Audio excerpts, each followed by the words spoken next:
बाहर हल्की हल्की बारिश हो रही थी, जिसकी रिमझिम की आवाज़ शीशे की खिड़कियों से अंदर आ रही थी। अंदर धीमी आवाज़ में संगीत चल रहा था, जो माहौल को और भी मनमोहक बना रहा था। एक गोल मेज़ के चारों ओर 5 लड़कियां बैठी थीं, जिनके चेहरे खुशी से खिले हुए थे और जवानी की शरारत उनकी आंखों में झलक रही थी। हर एक के हाथ में कोल्ड ड्रिंक का गिलास था और मेज़ के बीचों बीच एक खाली बोतल रखी थी। चलो अब बोतल घुमाई जाए, अनामिका ने उत्साह से कहा और बोतल घुमानी शुरू कर दी। सभी लड़कियां सांस रोककर उसकी घूमती हुई बोतल को देखने लगीं, जैसे उनकी धड़कनें भी उसी के साथ घूम रही हों। बोतल ने कुछ चक्कर लगाए और धीरे धीरे रुकने लगी, फिर अचानक रुक गई। शर्वानी, सभी लड़कियां एक साथ चिल्लाईं, जैसे कोई ऐलान हो गया हो। शर्वानी चौंक कर अपनी तरफ रुकती बोतल को देखने लगी और फिर घबराए हुए अंदाज में सबकी तरफ देखा। वह एक सलीकेदार सांवली रंगत वाली लड़की थी, जिसकी बड़ी बड़ी आँखों और घने काले बालों में एक अलग ही शालीनता थी और उसके चेहरे पर हमेशा एक मासूम सी शर्म समाई रहती थी। अब तुम्हें डांस करना है, यही टास्क है, नंदिनी ने खुशी से ताली बजाते हुए कहा, और वो भी उसी गाने पर जो बैकग्राउंड में चल रहा है। संजना ने हंसते हुए इशारा किया। बैकग्राउंड में कोई जोशीला बॉलीवुड गाना चल रहा था, जो माहौल को और भी निडर बना रहा था। शर्वानी ने फौरन दोनों हाथ उठाकर ना में सिर हिलाया। उसके चेहरे पर डर और उलझन साफ झलक रही थी। वह एक राजकुमार खानदान से ताल्लुक़ रखती थी। ऐसा करना उसके लिए मुमकिन ही नहीं था। बिल्कुल नहीं, ये मुमकिन नहीं है। अगर राजमहल में किसी को पता चल गया तो मेरी गर्दन काट दी जाएगी। तुम लोग नहीं जानती, वहाँ इज्जत और शराफत के मायने कुछ और होते हैं। वह से हटती हुई बोली, अरे शर्वानी, यहाँ कौन सा राजमहल है और कौन देख रहा है? सविता ने उसका हाथ पकड़ते हुए कहा, ये तो बस एक खेल है, टास्क है, मज़ा आ रहा है ना? तो डर मत, ये मजाक नहीं है सविता।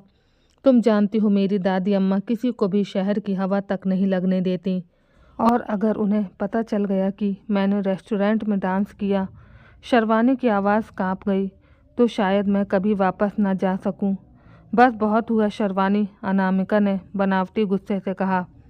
ये दोस्ती की बात है, तुम हमेशा मना कर देती हो। थोड़ा सा हंसने का मौका आया है तो वो भी गंवा दोगी।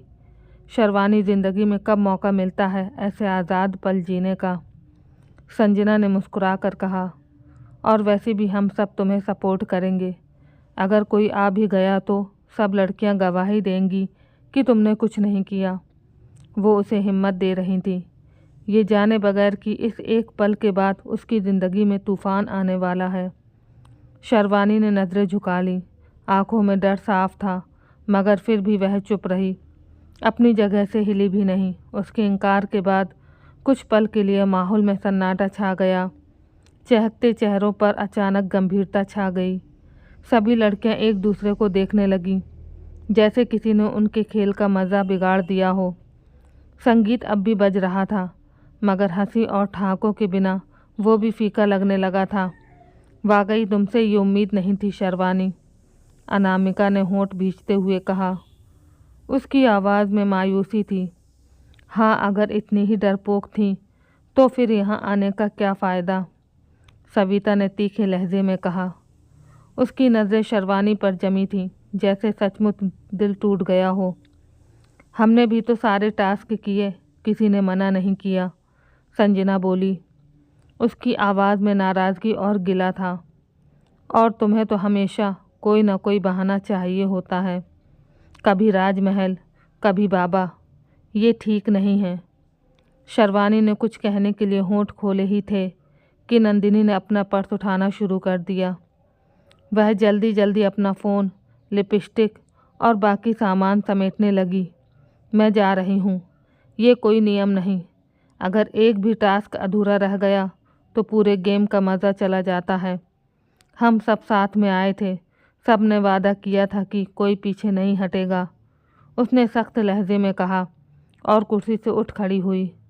शर्वानी ने बेबसी से लड़की की तरफ देखा, जैसे उसका दिल भारी पत्थर की तरह हो गया हो। वह सच में मना नहीं करना चाहती थी, बस डर का घेरा इतना सख्त था कि उससे निकलने की हिम्मत नहीं हो पा रही थी। मगर अब उनके चेहरों पर पसरी हुई नाराज़गी और उदासी उसे अंदर से तोड़ने लगी। ये उनकी दोस्ती का इम्तिहान था और शायद इस बार हारने की गुंजाइश नहीं थी। अच्छा ठीक है, शर्वानी की आवाज़ नरमी से उभरी, मगर उसमें हिम्मत की एक हल्की सी कंपकपी थी। मैं कर रही हूँ। सभी लड़कियां चौंक कर उसकी तरफ देखने लगीं, जैसे किसी ने हार मान ली हो या शायद जीत के लिए हिम्मत जुटा ली हो।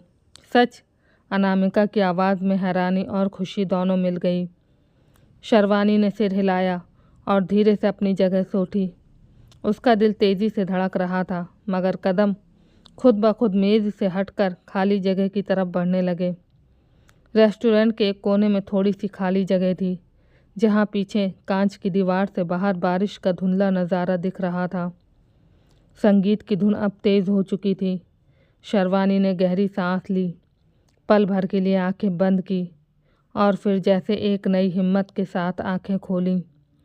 उसने धीरे धीरे ताल में सिर हिलाया, फिर कंधों में थोड़ी सी लचक लाई। उसकी चाल में हिचक थी, शर्म थी, मगर हर कदम के साथ वह थोड़ा थोड़ा खुलने लगी। लड़कियां खुशी से तालियां बजाने लगीं, सीटियां मारने लगीं। वह शर्वानी, संजना ने ठाका लगाया, हमारी डांसर अब आई हो असली रूप में। सविता ने कुर्सी पर बैठे बैठे हाथ उठा दिए।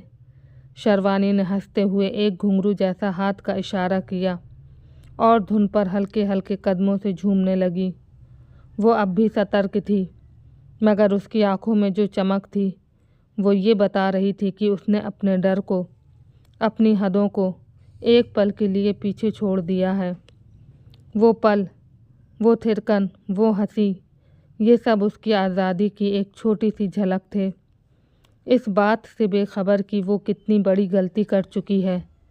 रेस्टोरेंट के सामने की ओर बने आलीशान कॉन्फ्रेंस रूम में बैठा कामिल अपनी घड़ी पर नज़र डालता बार बार फाइलों के पन्ने पलट रहा था। वो हमेशा की तरह कॉलर खड़ा किए करीने से इस्त्री किया हुआ लिबास पहने हुए था। चेहरे पर गरिमा और आंखों में गंभीरता, जैसे वक्त भी उसके काबू में हो। सामने बैठे क्लाइंट से बातें कर रहे थे, मगर उसकी तवज्जो कभी कभी दरवाजे की तरफ चली जाती, जैसे किसी अदृश्य बेचैनी ने उसे घेर रखा हो। तभी उसके मोबाइल की स्क्रीन चमकी। ताया जान। उसने एक गहरी सांस ली और धीरे से कुर्सी से उठता हुआ बोला, माफ़ कीजिए, एक ज़रूरी कॉल है। कहकर वो रेस्टोरेंट के पिछले हिस्से की ओर बढ़ गया, जहाँ ज़्यादा सुकून और तन्हाई थी। फ़ोन उठाने से पहले ही दूर से शोर सुनाई देने लगा, लड़कियों की हंसी, तालियां और धीमी सी संगीत की गूंज। उसके कदम खुद ब खुद उस दिशा में उठने लगे। अगले पल वो उस खाली जगह के करीब पहुंचा, जहां रोशनी के घेरे में 5 लड़कियां झूम रही थीं। उनकी हंसी, उनका जोश, उनकी आज़ादी जैसे वक्त को थामे हुए था। लेकिन फिर अचानक उसकी नज़र एक चेहरे पर ठहर गई। वो जो वहाँ से हटना चाहता था वहीं जमकर रह गया। वो लड़की, वो शर्वानी थी। कामिल के कदम रुक गए। उसके जिस्म में जैसे खून जम गया हो। चेहरा सख्ती से संजीदा, आंखें हैरत से फैल गईं और दिल की धड़कन तेज़ हो गई।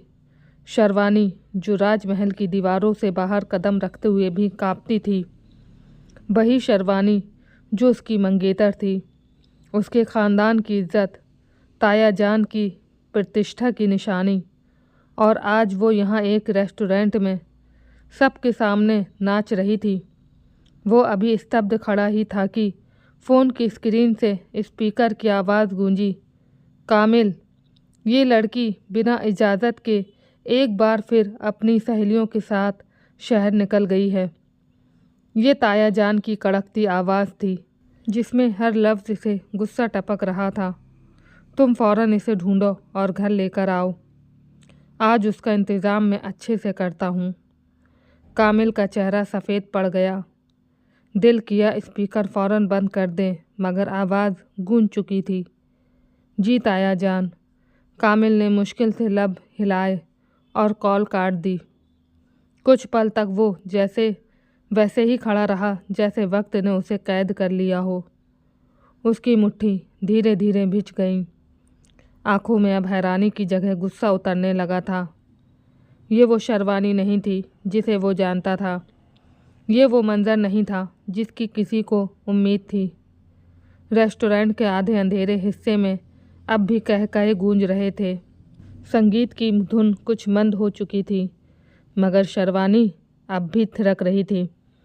उसके चेहरे पर बनावटी मुस्कान थी, जैसे खुद को और अपनी सहेलियों को यकीन दिलाना चाहती हो कि सब ठीक है।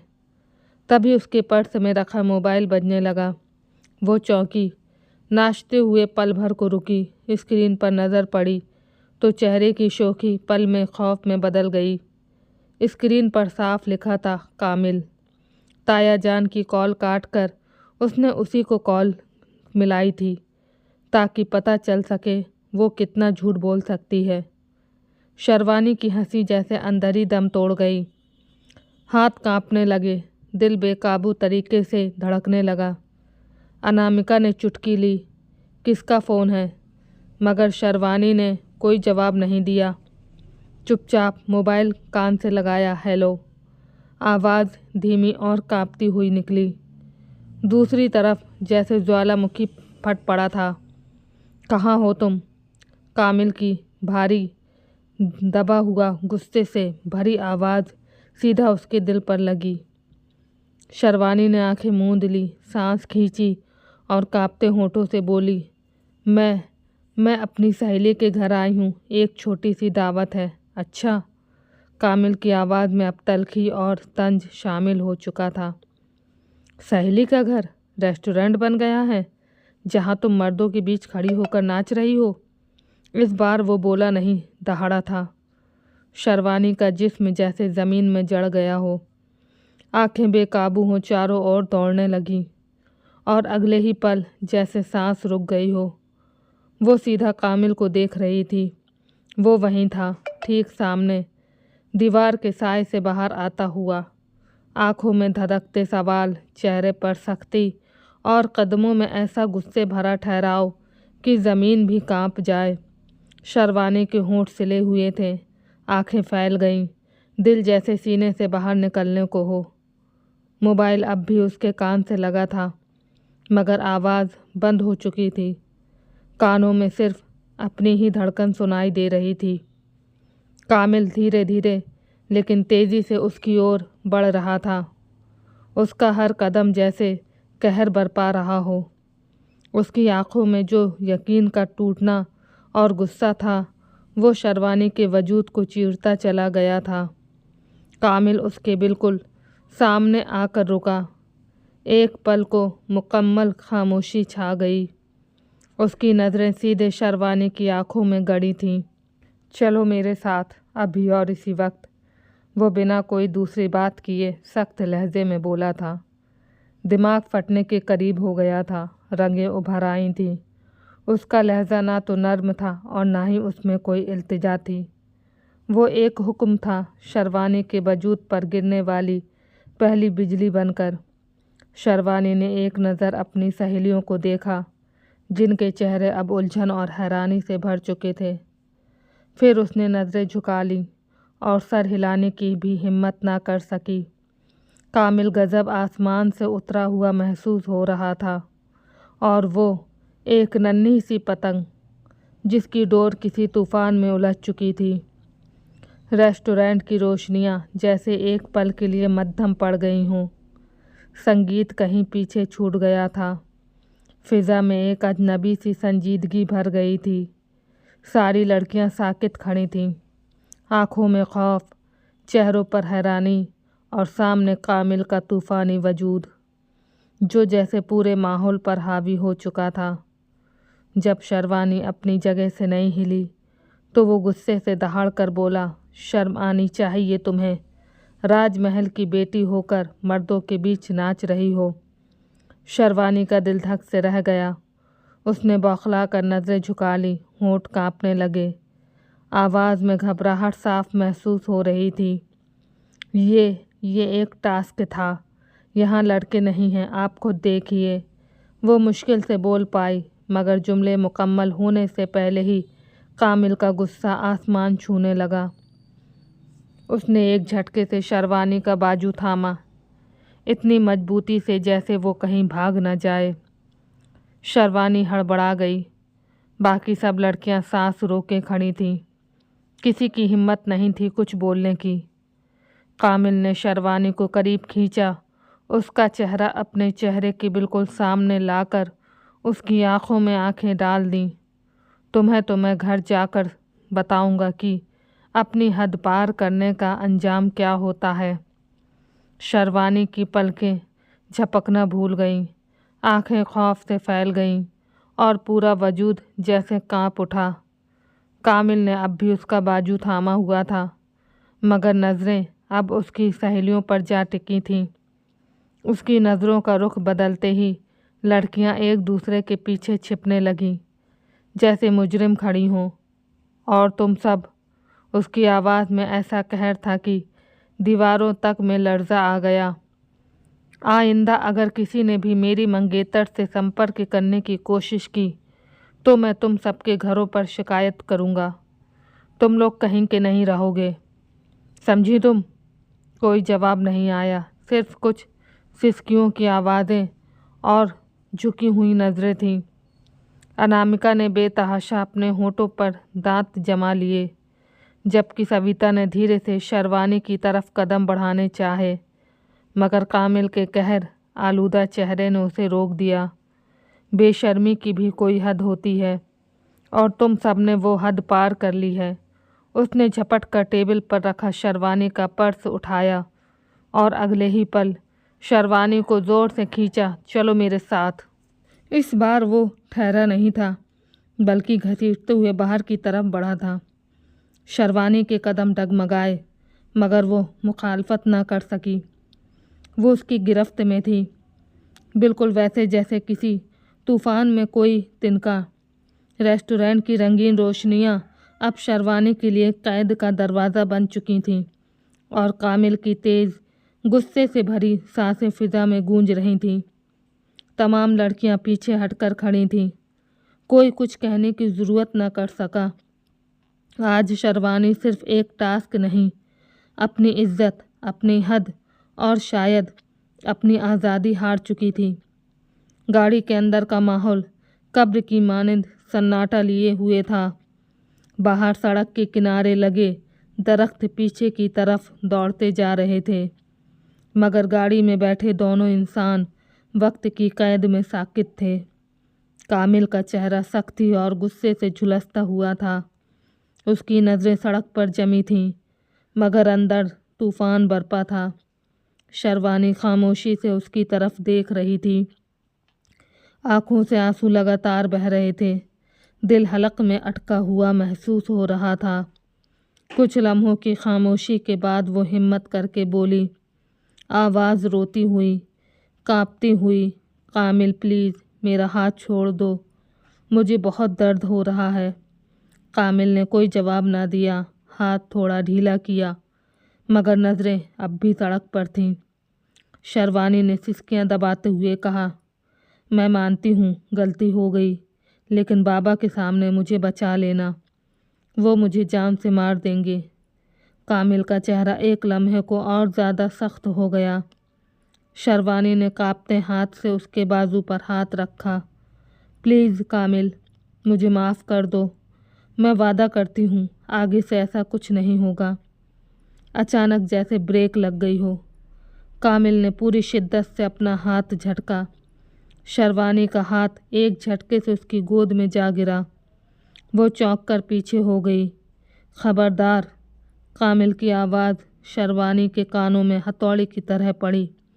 खबरदार, जो तुमने अपना ये गंदा हाथ मेरे हाथ पर रखा।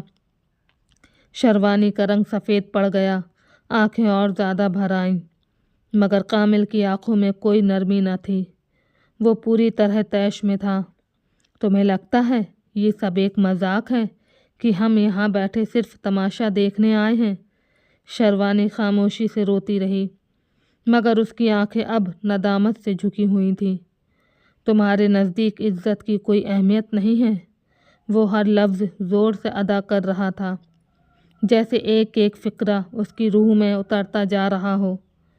तुम जैसी लड़कियां ही होती हैं जो अपनी खुशी के लिए, चंद लम्हों की हंसी के लिए इज्जतों को रौंद देती हैं।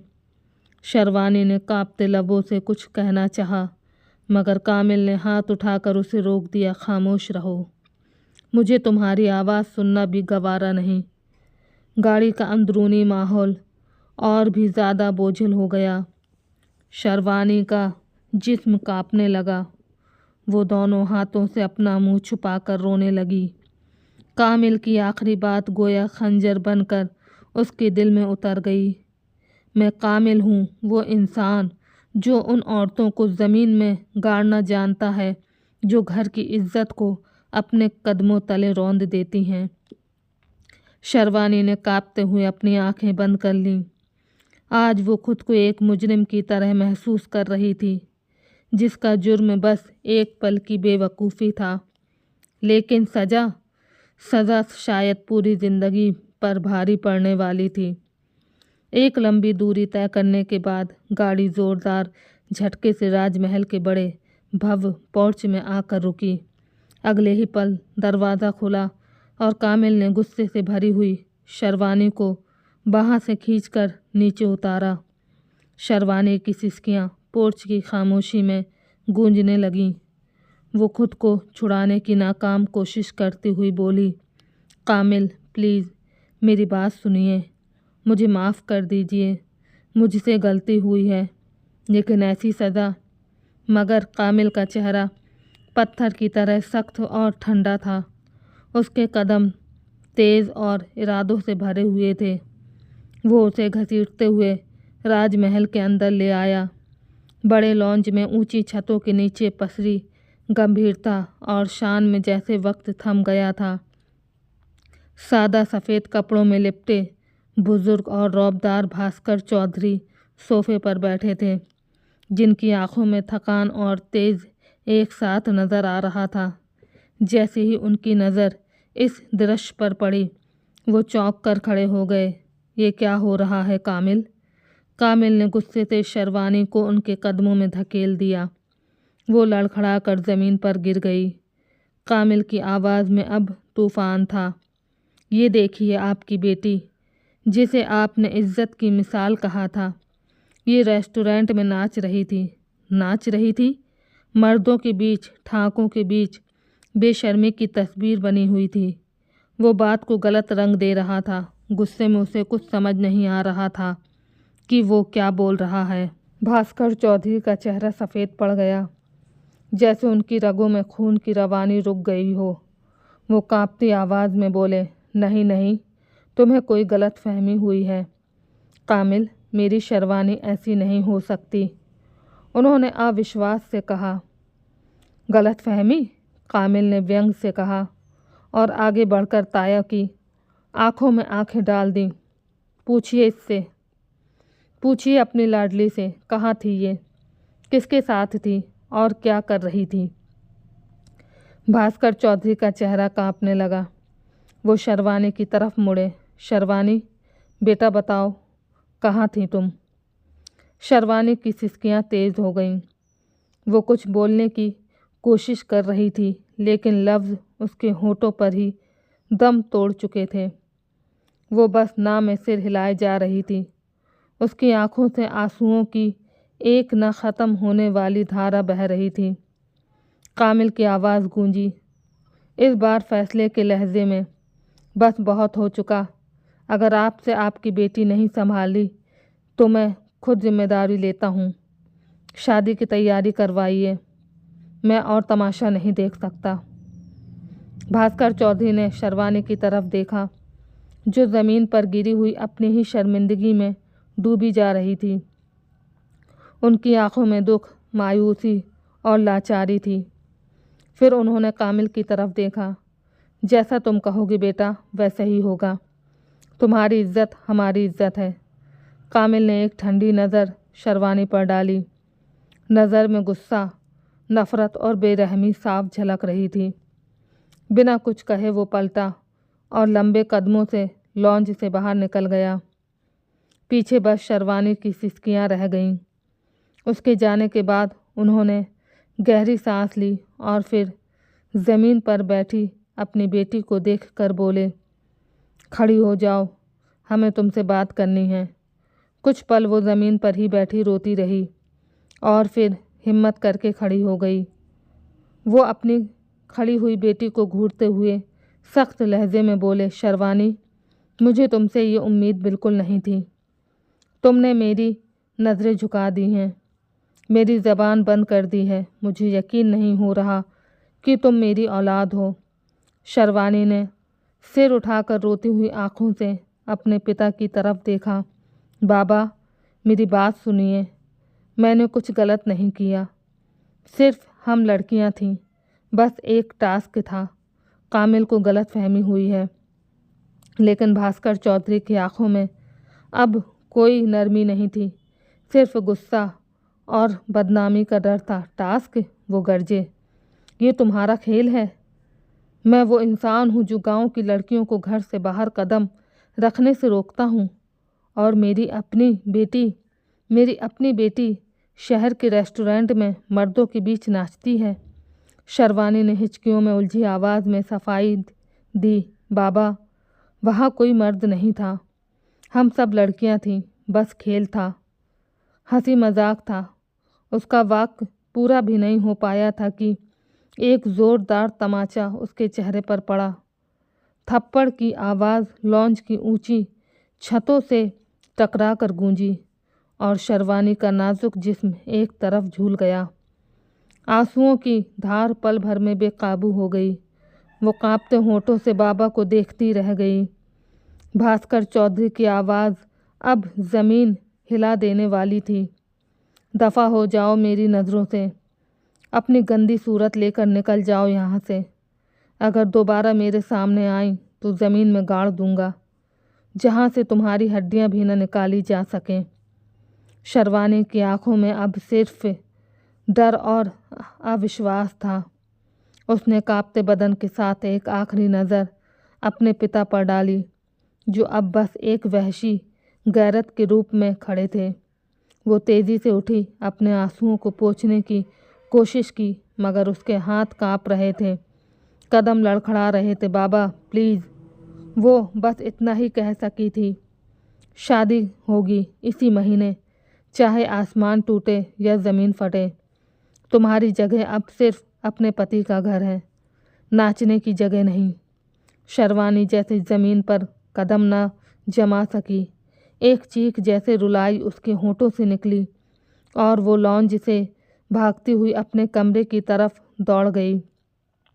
कदमों की आहट, आंसुओं की सिसकियां और दरवाजे के बंद होने की आवाज़ कुछ देर तक गूंजती रही और भास्कर चौधरी ठंडी सांस लेकर दीवार की तरफ देखने लगे, जैसे उनकी पूरी दुनिया एक पल में उनसे छिन गई हो। दरवाज़ा धड़ाक से बंद हुआ और शर्वानी सिसकती हुई अंदर दाखिल हुई। कमरे में सन्नाटा था, पर्दे हल्की हवा से धीमे से सरसराहट कर रहे थे, मगर उसकी सिसकियों के सामने हर आवाज़ दब गई थी। वो सीधे बिस्तर पर गिरी और तकिए में मुंह छुपाकर फूट फूट कर रोने लगी।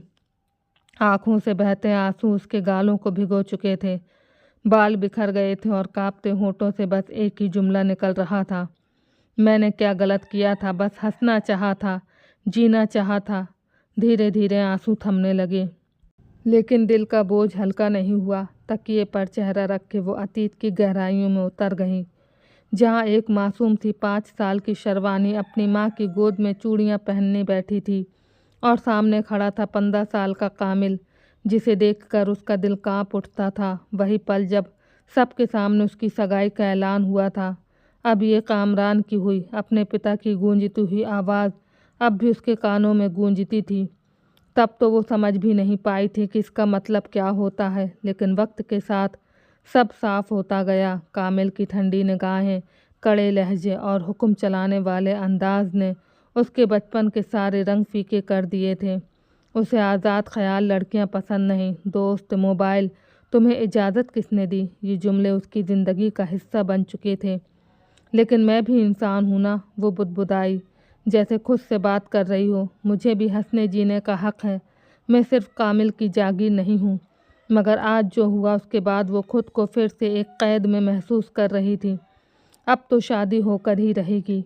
उसने भीगी पलकों से छत की ओर देखा, जैसे सवाल कर रही हो, क्या मेरी मर्ज़ी की कोई कीमत नहीं? क्या मेरा ख्वाब बस ख्वाब ही रह जाएगा?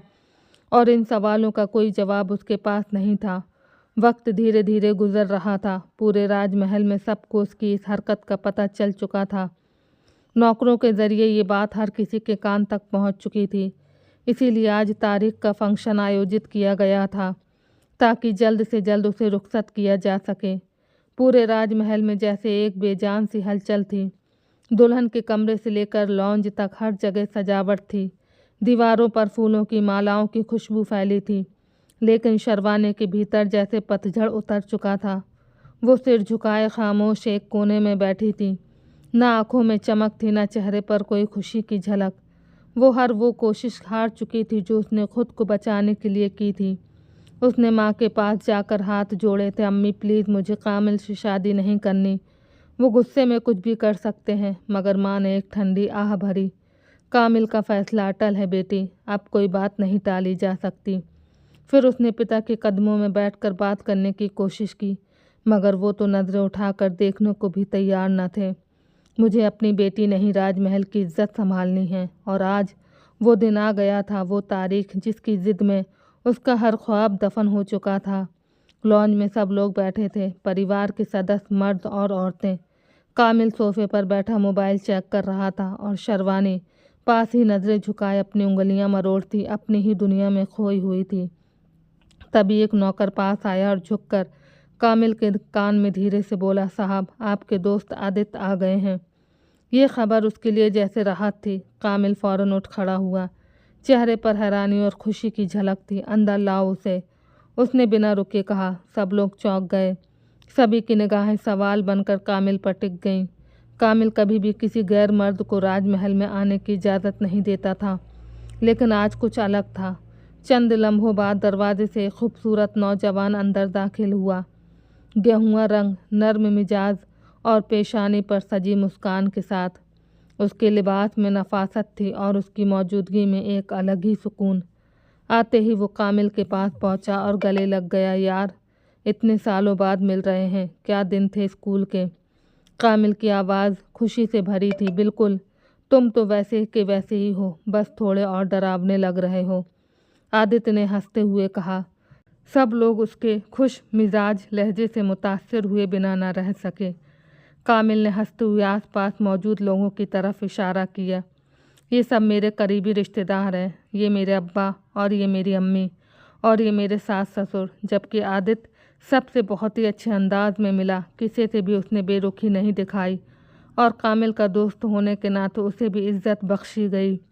वो उसके बराबर में ही बैठ गया था, जबकि कामिल इस बात से बिल्कुल बेखबर था कि वो कितना बड़ा सांप अपनी आस्तीन में पाल रहा है। लॉन्ज में माहौल हल्का फुल्का था। मेहमान अपने अपने अंदाज में बातचीत में मसरूफ़ थे, मगर एक कोना ऐसा था जहां सन्नाटा गहराता जा रहा था। सोफे के दूसरी जानिब शरवानी चुपचाप बैठी थी, निगाहें झुकी हुई, दुपट्टे के पल्लू को बेचैनी से उंगलियों में लपेटती जा रही थी। वो इस शादी से बिल्कुल भी खुश नहीं थी। वो राजमहल से जाना चाहती थी। इस राजमहल में उसे अपना भविष्य सिर्फ अंधेरों में नज़र आ रहा था, जहाँ बेवजह की सिर्फ और सिर्फ पाबंदियाँ थीं और कुछ नहीं। मगर अब कामिल की सूरत में उसे ताउम्र इसी महल में रहना था और ये बात उसे बिल्कुल भी हजम नहीं हो रही थी। आदित्य ने अपनी जगह संभालते ही चारों तरफ नज़र दौड़ाई और फिर अचानक उसकी निगाह शरवानी पर ठहर गई। वो पल भर के लिए जैसे थम गया। दिल की धड़कन अचानक तेज़ हो गई। उसकी आंखें जैसे हैरानी से एक जगह ठहर गईं।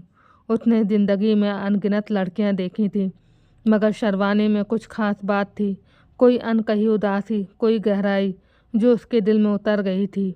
उसे मालूम था कि राजमहल की लड़कियां खूबसूरत होती हैं, लेकिन उसे अंदाज़ा नहीं था कि ये लड़की इतनी हसीन हो सकती है।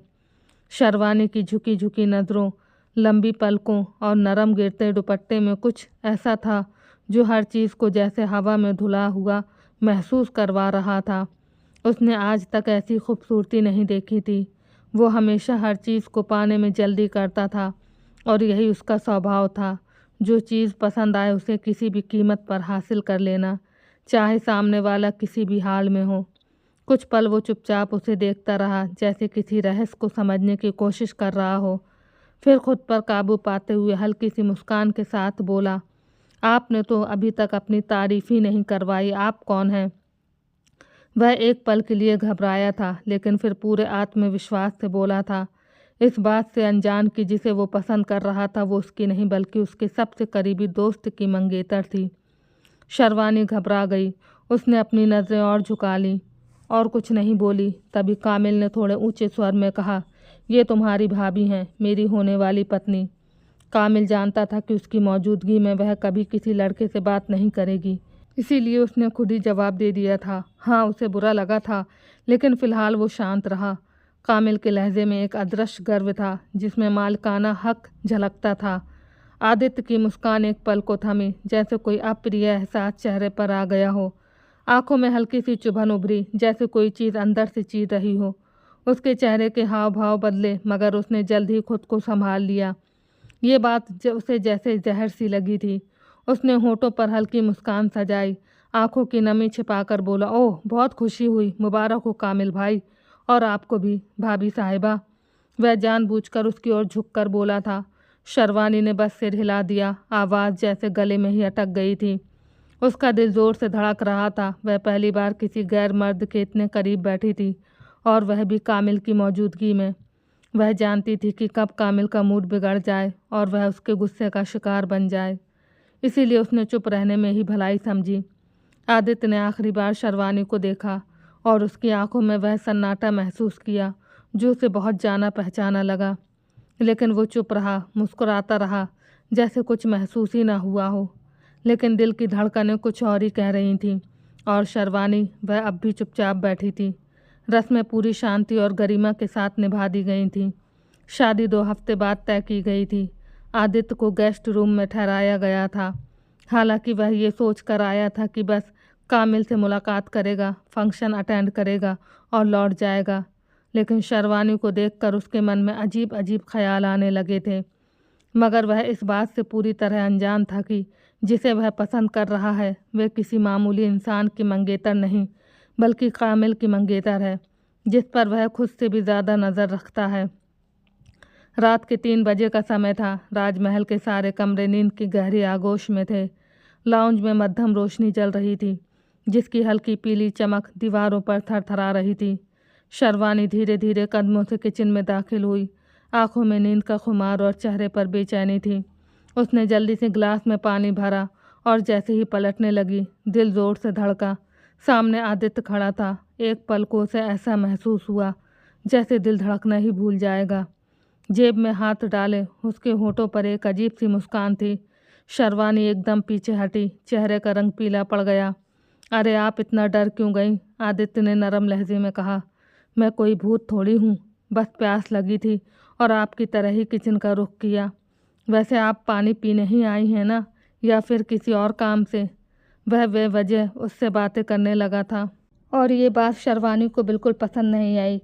हाँ, वह एक आज़ाद ज़िंदगी जीना चाहती थी, लेकिन उस आज़ादी में दूर दूर तक किसी गैर मर्द की दखलंदाजी नहीं थी।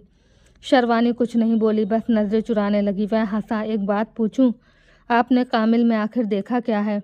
वो तो इतना गुस्सैल है, हर वक्त तने तने रहता है। और आप तो इतनी मासूम लगती हैं। सब ठीक है? ये शादी आपकी मर्ज़ी से हो रही है? शर्वानी की पलकें थरथराने लगीं, आंखों में नमी की चमक उभरी। ऐसा लग रहा था जैसे किसी ने दिल पर चोट मारी हो। उसने नज़रें झुकाई और धीमे स्वर में बोली, शादी मर्जी से हो या ज़बरदस्ती, लड़कियों को तो आखिरकार बेबसी होना पड़ता है। उसके लफ्ज़ गूंजे तो किचन की फ़िज़ा कुछ पल के लिए बोझिल हो गई। आदित्य ने उसे गौर से देखा और फिर अचानक उसका हाथ थाम लिया। शर्वानी चौंक गई। उसका दिल जैसे धड़कना ही भूल गया। वह फ़ौरन उसकी तरफ मुड़ी और कांपती आवाज़ में बोली, ये क्या बदतमीज़ी है? जादू का असर एक पल में टूटा था। आदित्य ने अपनी नज़रों में गहरी संजीदगी लाकर कहा, अगर लड़कियां हिम्मत कर लेना तो कभी भी बेबस नहीं बने। आप जैसी लड़कियां तो ख्वाबों की राजकुमारी लगती हैं। वैसे आप करती क्या हैं? शर्वानी ने झटके से अपना हाथ छुड़ाया। उसका चेहरा गुस्से से लाल हो गया। आइंदा मुझसे इतनी बेतकल्लुफ़ी करने की ज़रूरत नहीं है। मैं एक इज़्ज़तदार ख़ानदान की बेटी हूँ और इज़्ज़त की हद जानती हूँ। रास्ता दीजिए। ये कहकर वह तेज़ कदमों से उसके पास से गुजरती हुई किचन से बाहर निकल गई। आदित्य कुछ लम्हों तक दरवाजे की तरफ देखता रहा। फिर उसके होठों से एक हल्की सी हंसी फिसली। उसने जेब से हाथ निकाला और धीमी सी आवाज़ में बुदबुदाया, तुम बहुत खूबसूरत हो और तुम्हें हासिल करने में बहुत मज़ा आएगा। कामिल, तेरा भला हो जो तूने मुझे अपनी शादी में बुला लिया। उसके लहजे में एक वहशी चाहत की चमक थी जो किसी भी हद को पार कर सकती थी। किचन की हल्की रोशनी में उसकी आंखें किसी खतरे की तरह चमक रही थीं। सुबह की नरम धूप ने राजमहल के लॉन को सुनहरी रोशनी से सजा रखा था। परिंदों की चहचहाट और हवा में बसी ठंडक एक सुकून भरा मंजर पेश कर रही थी। कामिल लॉन में रखे आरामदायक सोफे पर बैठा चाय की चुस्कियां ले रहा था। उसके चेहरे पर खामोशी थी, जैसे किसी गहरी सोच में डूबा हो। तभी कदमों की आहट पर उसने गर्दन मोड़ी। आदित्य मुस्कुराते हुए उसके पास आकर बैठा गया। क्या हाल है भाई? आदित्य ने हल्की मुस्कान के साथ पूछा। कामिल ने सिर हिलाया। सब ठीक है, तुम सुनाओ, रात आराम से गुजरी? हाँ यार, राजमहल की खामोशी का तो अपना ही मज़ा है। कुछ पल खामोशी में गुजरे, फिर कामिल ने उसकी तरफ देखते हुए कहा, मैंने तुम्हारे लिए बात कर ली है। यहाँ अपना बिजनेस शुरू कर सकते हो। तुम्हारी इन्वेस्टमेंट यहाँ बहुत कामयाब होगी। आदित्य ने बनावटी हैरानी के साथ आंखें फैलाते हुए कहा, अरे यार छोड़ो, अभी तो मैं सिर्फ तुम्हारी शादी एंजॉय करने चाहता हूँ, बाकी सब बाद में। कामिल ने धीमे से मुस्कुराकर सिर हिलाया। आदित्य ने कुछ पल चुप रहकर गहरी सांस ली। लेकिन यार, एक बात है जो दिल में चुभ रही है। कामिल ने सवालिया निगाहों से उसे देखा। कैसी बात? मुझे लगता है तुम्हारी होने वाली बीवी शर्वानी, वो तुमसे खुश नहीं है। कामिल संजीदा होकर उसकी तरफ देखने लगा। हाँ, क्योंकि मैं उसके साथ थोड़ा सख्ती से पेश आता हूँ। तुम जानते हो वो हद पार कर चुकी थी। मैं बर्दाश्त नहीं कर सकता था। वह अपने अंदाज में बोला। आदित्य ने थोड़ी झिझक दिखाते हुए कहा, यार बात सिर्फ सख्ती की नहीं है। अभी मैं अंदर से आ रहा था तो उसके कमरे से कुछ आवाज़ें आ रही थीं। कामिल की निगाहें तेज़ी से उसकी तरफ उठीं। क्या मतलब? शर्वानी किसी करण नाम के शख्स से बात कर रही थी। वो कह रही थी कि वो बहुत परेशान है। घर वाले ज़बरदस्ती उसकी शादी करवा रहे हैं। उसकी आवाज़ में तकलीफ़ थी। सच कहूँ तो मैं हैरान रह गया। क्या वाकई तुम लोग ज़बरदस्ती शादी कर रहे हो उसके साथ? कामिल का चेहरा अचानक सख्त हो गया। वो सीधा होकर बैठ गया। उसके हाथ में पकड़ा कप कांपने लगा। फैज़ान? कौन करण? आदित्य ने कंधे उचकाए। मुझे नहीं पता, शायद उसका कोई दोस्त होगा। या? कामिल की आंखों में गुस्सा उतरने लगा। शायद मुझे सुनने में गलतफहमी हुई हो। आदित्य फौरन संभलने लगा। लेकिन मैंने साफ साफ करण नाम सुना था। ये सुनकर कामिल गरज पड़ा। कौन है वो? ये करण कौन है? और वो क्या बोल रही थी? एक एक बात साफ साफ बताओ। उसका लहजा इतना सख्त और रूखा था कि फिजा एकदम भारी हो गई। आदित्य ने अंदर ही अंदर मुस्कुराहट दबाई, लेकिन चेहरे पर संजीदगी बनाए रखते हुए बोला, यार मुझे भी कुछ ठीक नहीं लगा। तुम्हारी मंगेतर है, चंद दिन में शादी होने वाली है, और वो जिस अंदाज में उस करण से बात कर रही थी, मैं तो दंग रह गया। कामिल का सीना उठने लगा। कैसा अंदाज था? साफ साफ बोलो आदित्य। वो बहुत बेतकल्लुफ़ी से बात कर रही थी, जैसे वो उसके बहुत करीब हो। उसकी आवाज़ में वो झिझक बिल्कुल नहीं थी जो एक इज़्ज़तदार लड़की में होनी चाहिए। उसका लहजा बहुत जज्बाती था। वो बार बार कह रही थी कि सब उसकी मर्ज़ी के ख़िलाफ़ हो रहा है और बस वही करण है जो उसे समझ पा रहा है। कामिल ने गुस्से से मुट्ठियाँ भींच लीं। नामुराद, अभी बताता हूँ कि मोहब्बत और बगावत का अंजाम क्या होता है। वो वाकई जज्बाती मिजाज का मालिक था और अब भी जज्बात में बहकर ही रिएक्ट कर रहा था। ये कहते ही वो झटके से उठ खड़ा हुआ और तेज़ कदमों से शर्वानी के कमरे की तरफ बढ़ने लगा, इस बात से बेखबर कि उसका ही दोस्त उसकी ही पीठ में छुरा घोंप रहा था। पीछे सोफे पर बैठा आदित्य धीरे से सीधा हुआ।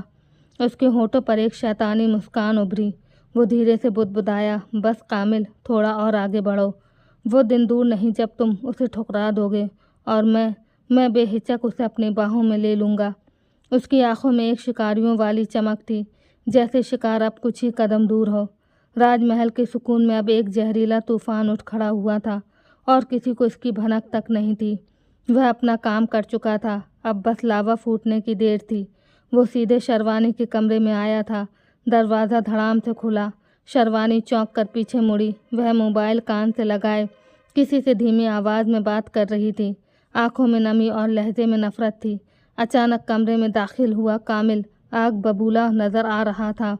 उसकी आंखें जलते हुए अंगारों जैसी थीं। तुम्हारी हिम्मत कैसी हुई किसी लड़के से बात करने की? वह गरजा और अगले ही पल शर्वानी के हाथ से मोबाइल छीनकर जोर से फर्श पर पटक दिया। मोबाइल के टुकड़े इधर उधर बिखर गए। शर्वानी घबरा कर पीछे हटना चाही, लेकिन कामिल ने उसका बाजू मजबूती से थाम लिया। दिमाग ठीक है तुम्हारा? कौन है ये करण? तुम्हारी उससे क्या बातें हो रही थीं? शर्वानी दर्द से कराह उठी। क्या हो गया है आपको? इस तरह मुझसे बात मत करें, बाजू छोड़े मेरा। कामिल गुस्से में आकर उसका दूसरा बाजू भी पकड़ लिया। उसकी आंखों में शक, गुस्सा और बेईमानी साफ झलक रही थी। झूठ मत बोलो, मुझे सब पता चल गया है। तुम किसी और से दिल लगा बैठी हो। क्या इसीलिए इतना मुंह लटकाए घूमती हो? शर्वानी ने उसे उलझन भरी निगाहों से देखा, जैसे कुछ समझने की कोशिश कर रही हो। फिर उसके चेहरे पर शक का रंग छा गया। पागल हो गए हैं आप, और पागल का कोई इलाज नहीं। उसने चिल्लाते हुए कहा, मैं शादी कर रही हूँ, तो फिर मुझ पर अपनी मिल्कियत का रौब क्यों दिखा रहे हो? क्या ये शादी है या कोई जेल? उसके ये शब्द कामिल के दिल में कांटों की तरह चुभ गए, लेकिन उसकी पकड़ और भी कड़ी हो गई। क्या तुम मुझे धमकी दे रही हो? उसने दांत पीसकर कहा। शर्वानी गुस्से और डर के मिश्रण में झटका देकर खुद को उसकी पकड़ से छुड़ाकर उसे धक्का देते हुए पीछे हट गई। कहीं ऐसा ना हो कि मैं आपके हाथ लग जाऊं। इस बार वह गुस्से से बोली। ये कहते हुए वह तेजी से पलटी और वॉशरूम में जाकर दरवाज़ा अंदर से बंद कर लिया। दरवाजे के पीछे कुछ देर के लिए सन्नाटा छा गया। कामिल की सांसें तेज थीं। उसकी आंखों में नफरत के साथ साथ जलती हुई गैरत की आंच भी थी। उसने मुट्ठियां बांधी, चेहरे के मांसपेशियां तन गईं और फिर वह पैर पटकते हुए कमरे से बाहर निकल गया। बाहर निकलते ही उसकी निगाहें शर्वानी के बंद दरवाजे की ओर आखिरी बार टिकी, जैसे वह अंदर मौजूद लड़की को अपने गुस्से में जला देना चाहता हो। लेकिन फ़िलहाल वह बेबस था, क्योंकि उसके साथ उसका कोई मजबूत रिश्ता नहीं था और बिना रिश्ते के वह कुछ भी नहीं करना चाहता था। वक्त धीरे धीरे बीत रहा था। 1 हफ्ता गुजर चुका था। शादी में केवल 1 हफ्ता बचा था। इस दौरान आदित्य ने हर वह दुष्टता कामिल के कानों में फुसफुसाई जो उसे बस सताने के लिए थी। आज का दिन सामान्य था। डाइनिंग टेबल पर हंसी ठिठोली और चम्मच की आवाज़ें गूंज रही थीं। सभी लोग शाम के खाने में व्यस्त थे। किसी को खबर नहीं थी कि उनके बीच बैठा एक शख्स चुपचाप एक अलग ही साजिश में लगा था। आदित्य अपने कमरे से निकला, निगाहें ऊपर से सब पर दौड़ाते हुए जैसे कुछ तलाश रहा हो। उसकी नज़रें शर्वानी पर पड़ी। दिल में एक शैतानी संतोष उतर आया। धीरे धीरे कदम शर्वानी के कमरे की ओर बढ़ने लगे। दरवाज़ा आधा खुला था। अंदर जाते ही उसकी निगाहें कमरे का चक्कर लगाने लगीं। साइड टेबल पर रखा मोबाइल तुरंत उसकी नज़र में आ गया। यही मौका है, उसने धीरे से कहा और जल्दी से मोबाइल उठा लिया। दरवाजे की तरफ एक नज़र डाली, फिर हल्की सी सांस लेकर अपनी जेब से एक छोटा उपकरण निकाला। उंगलियां माहिराना तरीके से चलाने लगी। फ़ोन में वह खास सॉफ्टवेयर इंस्टॉल करने लगा जो मोबाइल को हैक कर सकता था और पूरी निगरानी कर सकता था। बस कुछ सेकंड और, उसने धीमी आवाज़ में कहा। बार बार दरवाजे की ओर देखता रहा। बाहर से कोई आवाज़ न आई तो उसने तेज़ी से अंतिम चरण पूरे किए। हो गया, उसने धीरे मुस्कुराया। फिर अपनी जेब से 2 छोटे पतले कैमरे निकाले। एक को मेज़ के किनारे बिस्तर के पास बड़े सावधानी से चिपका दिया, दूसरा आईने के पास इस तरह कि कोई देख न सके। काम खत्म करते ही वह अपनी मौजूदगी का कोई निशान छोड़े बिना धीरे धीरे कमरे से निकल गया और सीधे अपने कमरे में चला गया। चेहरे पर गर्व और आंखों में एक भयानक चमक थी, लेकिन उसे नहीं पता था कि जो लोग दूसरों के लिए गड्ढा खोदते हैं, एक दिन वह खुद उसी गड्ढे में गिर जाते हैं। 2 दिन बाद रात की खामोशी हर तरफ फैली थी। कमरे में पूरी तरह अंधेरा था। दीवार पर टिका हुआ घड़ी 3 बजा रही थी। शर्वानी गुलाबी कंबल में लिपटी हुई आराम से सो रही थी। कमरे में ठंडी हवा का नरम झोंका खिड़की से आ रहा था, जो नींद को और गहरा कर रहा था। अचानक नींद में ही उसे लगा जैसे कोई उसके बाजू को छू रहा हो, एक हल्का सा स्पर्श, जैसे कोई उंगलियां फेर रहा हो। उसने नींद में ही सिर हिलाकर खुद को संभालने की कोशिश की, जैसे कोई सपना देख रही हो, मगर अगले ही पल उसने अपने गले के पास किसी के हाथ की पकड़ महसूस की। वह चौंक कर जाग उठी, आंखें खोली तो कमरे में अंधेरा था और उसके ऊपर कोई साया झुका हुआ था, एक भयानक रूप। वह घबरा कर चीख पड़ी, पूरी ताकत से उसे धक्का दिया। कौन है? उसकी आवाज़ कांप रही थी। वह जिस्म एकदम पीछे हटा, फिर बिजली की सी तेजी से खिड़की की तरफ दौड़ा। शर्वानी ने खुद पर काबू पाते ही ज़ोर ज़ोर से चीखना शुरू कर दिया, अम्मी, अब्बू, बाबूजी, कोई है कमरे में। उसी पल दरवाज़ा ज़ोर की आवाज़ से खुला। कामिल सबसे आगे था, उसके पीछे उसके माता पिता। शर्वानी के माता पिता भी पीछे पीछे कमरे में दाखिल हुए। शर्वानी, कामिल लपक कर अंदर आया। जैसे ही रोशनी जली, कमरा साफ नज़र आया, लेकिन परछाई में एक धुंधला सा साया खिड़की से बाहर छलांग लगा चुका था। कामिल ने तुरंत खिड़की की तरफ दौड़ लगाई। बाहर देखा तो दीवार के पार कोई शख्स अंधेरे में तेज़ी से भाग रहा था। गार्ड्स, उसे रोको, जल्दी! कामिल ने पूरी ताकत से आवाज़ दी। गार्ड्स दौड़ते हुए बाहर निकले, लेकिन तब तक वो शख्स दीवार फांद कर राजमहल की हदों से बाहर जा चुका था। कौन था? शर्वानी, सब ठीक है। उसकी माँ घबरा कर शर्वानी के पास पहुंची। शर्वानी ने कांपती आवाज़ में जवाब दिया, कोई मेरे कमरे में था, मेरे इतने करीब, मुझे लगा वो मुझे मार देगा। कामिल की आंखों में गुस्से की चिंगारियां भड़कने लगीं। ये सब मेरे घर में, मेरी होने वाली बीवी के साथ, मैं उसे जिंदा नहीं छोड़ूंगा। शर्वानी अपनी माँ के सीने से लग कर सिसक रही थी, जबकि कमरे में डर की एक घुटी घुटी सी लहर हर चेहरे पर फैल चुकी थी। शर्वानी का जिस्म बुरी तरह कांप रहा था, आंखें लाल हो चुकी थी, आंसू रुकने का नाम नहीं ले रहे थे। वह अपनी माँ के सीने से लगी इस तरह रो रही थी जैसे सदियों का गम उस पल उसकी रूह से बाहर निकल रहा हो। उसकी माँ कमला देवी उसे बाहों में लिए लगातार उसके बालों में हाथ फेर रही थी। कमरे में खामोशी थी, सिर्फ शर्वानी की हिचकियाँ गूंज रही थीं।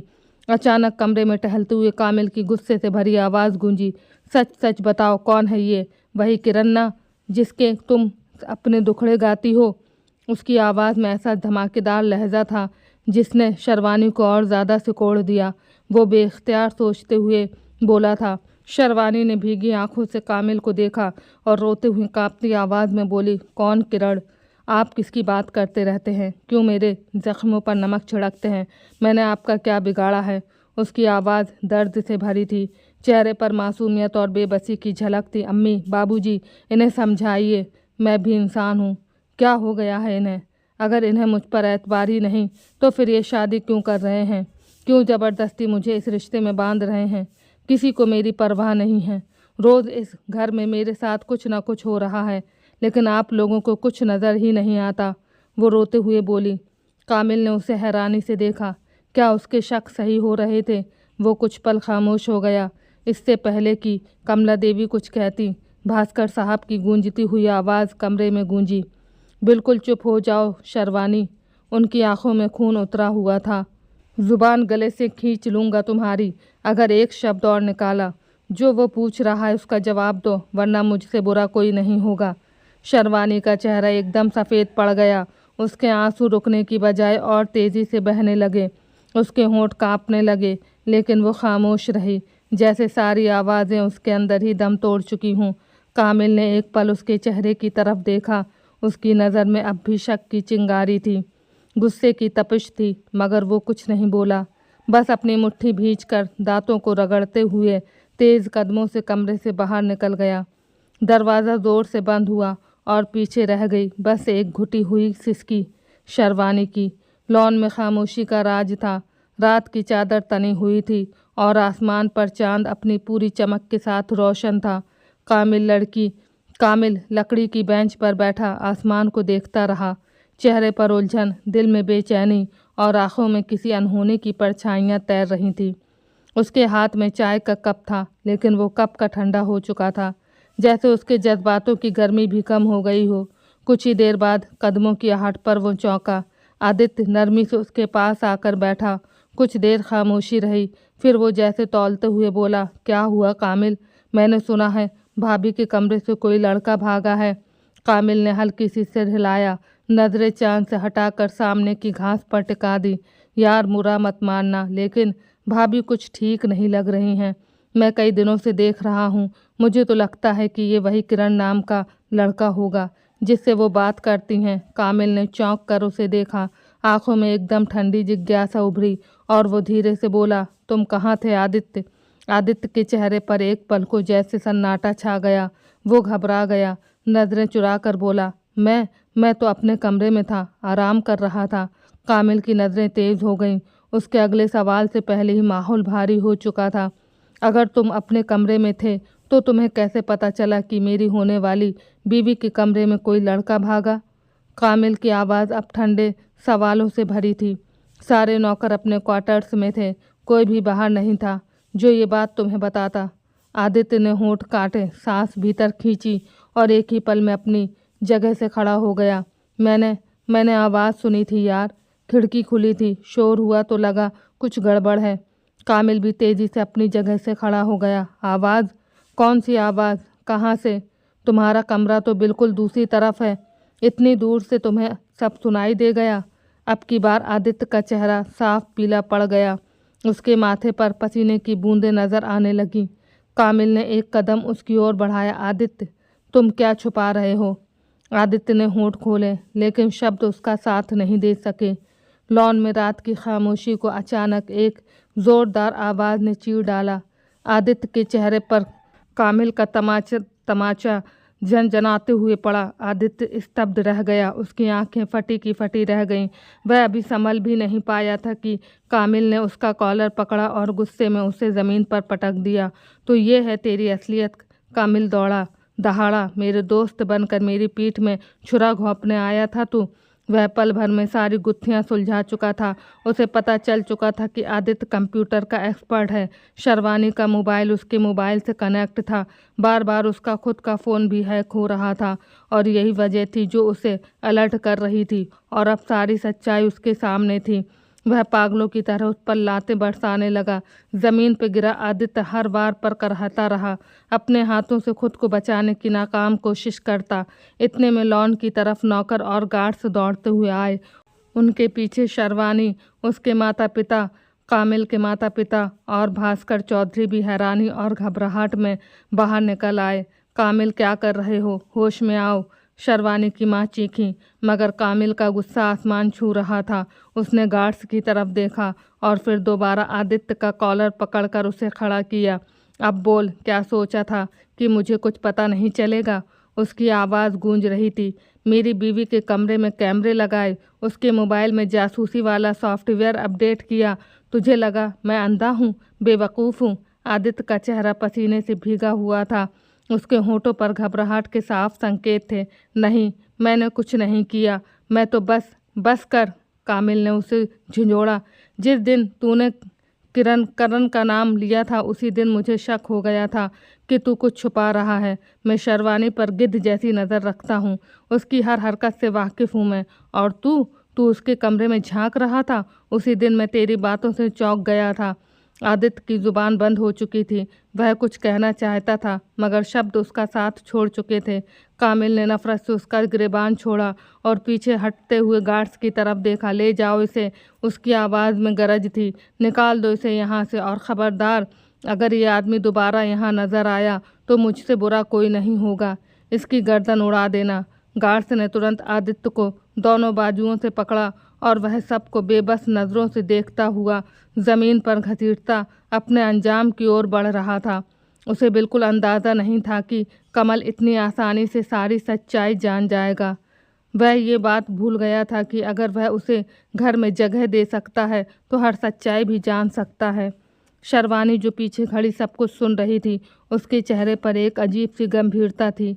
भास्कर ने गुस्से से ज़मीन पर थूका, जबकि कामिल ने माता पिता ने चुपचाप एक दूसरे की ओर देखा।